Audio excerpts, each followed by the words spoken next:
Assalomu alaykum YouTube kuzatuvchilari, hurmatli obunachilar hamda fermer aka-ukalarimiz. Xudo xolasa bugun to'liq obzorni mana shunday kirchatkali nasoslarimizni ko'rib chiqamiz akalar. Buni narxlari hamda qanday suv tashlash holatlari qaylarga qo'yiladi, buni birma-bir tanishtirib o'tib ketaman. Juda ham ko'p so'rov bo'lyapti. Xo'p, akalarim, buni tanishtirib o'tadigan bo'lsam, eng kattasiga boshlaydigan bo'lsam, misol Asaman firmamizga tegishli bo'lgan mana shunday 11 ta kirchatkali nasosimiz, bu misadmotkali motori kelib turadigan bo'lsa, 11 kilovatli motor bo'ladi.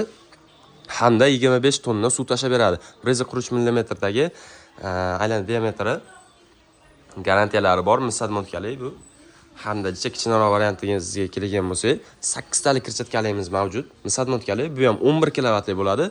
Hamda 50 tonna suv tashab beradi, 50 kuba, ya'ni suv tashab beradi. 143 mm da bo'ladi diametri, maksimal diametri.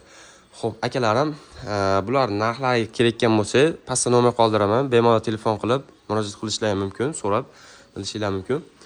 Bu ham 8 tali kirchatkali, bu kichikroq kirchatkalilarimiz. Bu 25 tonna suv tashab beradi. Bu ham 143 mm da diametri, maksimal diametri. Bu 7,5 kilovatli motor quvvati, mana ko'ryapsizlar. 75 metrgacha bu maksimal balandlikka yo bo'lmasam olib ketsalar ham bo'ladi akalar.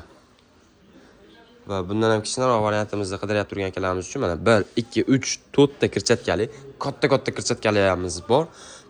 Bu 110 kuba suv tashab beradi. Bu ko'proq suv tashab beradigani, lekin 44 metrgacha olib ketsalaring bo'ladi akalar. Bu ham misadmotkali, bu motori kelib turadigan bo'lsa 15 kilovatli motor bo'ladi. Hamda bundan ham kichikroq varianti, bunda 3 xil 3 dona kirchatka joylashgan. Bu 11 kilovatli motor 100 kuba suv tashab beradi 33 metrgacha. Hamda mana shunday 150 tali, 200 tali yoki da bo'lmasam paploy nasoslarimiz ham mavjud.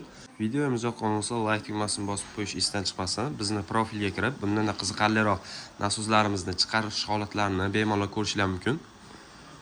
Bizni yo'qotib qo'ymaslik uchun podpiska tugmasini bosib qo'yish ham esdan chiqmasin.